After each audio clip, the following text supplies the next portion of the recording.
Ono strašne veľa ľudí proste čaká na to, že až príde do dôchodku, tak proste si začne užívať život, až príde do dôchodku, tak to zmení, tak poď bývať na samotu.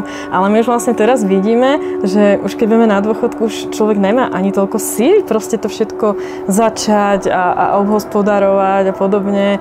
Že ako ten čas, ten život proste prejde a presne ako hovorí Michy, že koľkokrát sa stane a dneska už v tých firmách sú také tlaky a podobne, že človek má 60 rokov, dostane infarkt a nemôže už...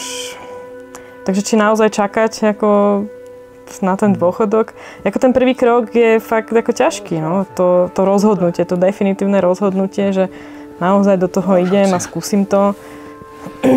Lebo ono na druhej strane, čo akože najhoršie sa môže stať? Ako, vždycky sa môže vrátiť ako do toho mesta, predať to tu, vrátiť sa, ísť do zamestnania, hej? Sme si zistili, že to tak samé všetko prichádza k nám, to, čo má byť.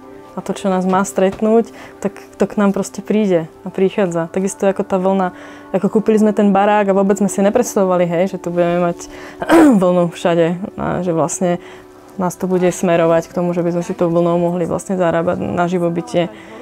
Proste úplne prirodzene to k nám prišlo a len to tak skôr ako počúvať a vnímať a cítiť to, čo k tebe prichádza.